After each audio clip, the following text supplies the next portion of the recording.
வாங்க இன்னைக்கு ஒரு பயங்கர இன்ட்ரெஸ்டிங்கான விஷயத்தை பத்தி பார்க்கலாம். சரித்திரத்துல ஒரு முக்கியமான நேரத்துல ஆலயத்தோட திரைச்சீல ரெண்டா கிழிஞ்சுதுன்னு ஒரு சம்பவம் பதிவு செய்யப்பட்டிருக்கு. இது ஏதோ சாதாரணமா ஒரு துணி கிழிஞ்ச கதை இல்ல. இதுக்கு பின்னாடி இருக்கிற ஆச்சரியமான உண்மைகளை வாங்க ஒன்னொன்னா பார்க்கலாம். நம்மளோட இந்த ஆய்வு ஒரு நேரடி சாட்சியத்திலிருந்து தான் ஆரம்பிக்குது. மத்தேயு 27:51ல அப்பொழுது தேவாலயத்தின் திரைச்சீலை மேல் தொடங்கி கீழ் வரைக்கும் இரண்டாக கிழிந்தது அப்படின்னு ரொம்ப தெளிவா பதிவு செய்யப்பட்டிருக்கு. இப்போதான் அசல் கேள்வியே வருது. இது ஏதோ சாதாரண பருதை இல்லைன்னு சொல்றோம்.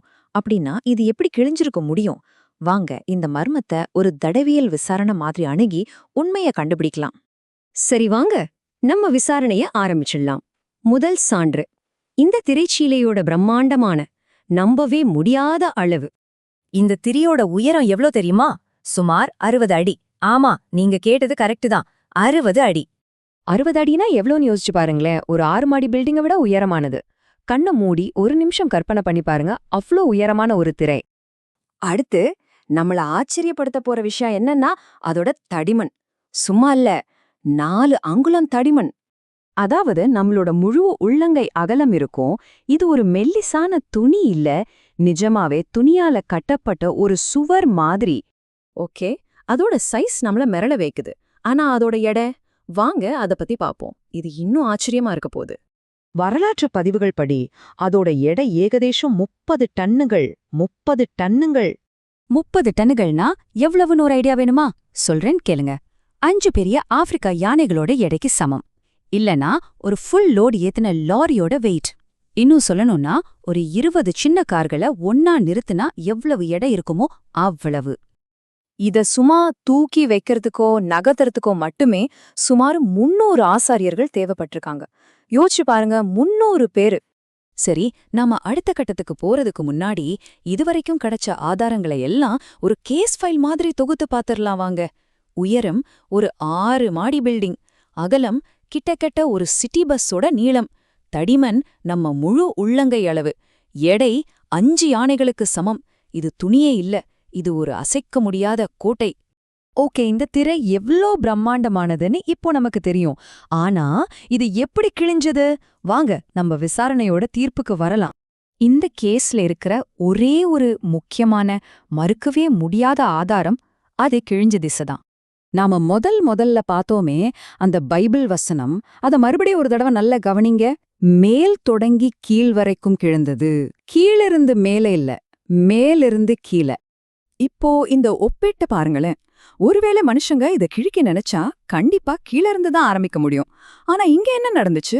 யாருமே தொட முடியாத 60 அடி உயரத்துல இருந்து இது கிழிய ஆரம்பிச்சிருக்கு. சாதாரணமா நகர்த்த கூட 300 பேர் தேவைப்பட்ட ஒண்ண ஒரே நொடியில மேல இருந்து கீழ வரைக்கும் கிழிச்சது எது? பதில் ரொம்ப தெளிவா இருக்கு. இது மனுஷங்களால சாத்தியமே இல்ல. இது ஒரு தெய்வீக சக்தி தான் செஞ்சிருக்கணும். சரி, இது எப்படி நடந்துச்சுங்கிறதுக்கு பதில் கிடைச்சிடுச்சு. இது ஒரு தெய்வீக செயல். ஆனா அடுத்த கேள்வி, இது ஏன் நடந்துச்சு? இதோட நோக்கம் என்ன? இந்த திரை ஏன் கிழிக்கப்பட்டுச்சுன்னு புரியணும்னா முதல்ல அந்த திரை எதுக்கு அங்க இருந்துச்சுன்னு நம்ம தெரிஞ்சுக்கணும். ரொம்ப சிம்பிளா சொல்லணும்னா, பரிசுத்தமான கடவுளுக்கும் பாவம் செஞ்ச மனுஷனுக்கும் நடுவுல இருந்த ஒரு மிகப்பெரிய தடை தான் இந்த திரை. அந்த பக்கம் போக யாருக்குமே அனுமதி கிடையாது. இதுக்கு பைபிள் ஒரு ஆழமான விளக்கத்தையே கொடுக்குது. எபிரேயர் 10ஆம் அதிகாரத்துல என்ன சொல்லப்பட்டிருக்குன்னா, இயேசுவோட சரீரம் தான் அந்த திரைன்னு சொல்லுது. அதாவது அவர் மாம்சமாகிய திரையின் வரியாய் நமக்கு புதிதும் ஜீவனுமான மார்க்கத்தை உண்டு பண்ணினபடியால்னு அழகா விளக்குது. அப்படின்னா இந்த திரை கிழிஞ்சதுக்கு அர்த்தம் என்ன? 1. கடவுளுக்கும் மனுஷனுக்கும் நடுவுல இருந்த அந்த பிரிவு இப்போ இல்ல. 2. கடவுள்கிட்ட போறதுக்கான வழி எல்லாருக்கும் திறக்கப்பட்டுருச்சு. 3. இந்த அழைப்ப கொடுத்ததே ஸ்வயம் கடவுள்தான். வாங்க நம்ம விசாரணையோட இறுதி முடிவுக்கு வரலாம். இந்த தடை மனுஷன் எட்டுறதுக்கு ரொம்ப உயரமா இருந்துச்சு, கிழிக்கிறதுக்கு ரொம்ப தடிமனா இருந்துச்சு, நகர்த்துறதுக்கு ரொம்ப கனமா இருந்துச்சு, கடைசியா தொடுறதுக்கே ரொம்ப பரிசுத்தமா இருந்துச்சு. அதனால ஒன்னு நல்லா புரிஞ்சுக்கோங்க. இந்த திரை கிழிஞ்சது ஒரு அழிவு கிடையாது. அது ஒரு தெய்வீக அங்கீகாரம், ஒரு புதிய ஆரம்பத்துக்கான அனுமதி. முடிவா இந்த சம்பவத்தோட மிக முக்கியமான செய்தி இதுதான்.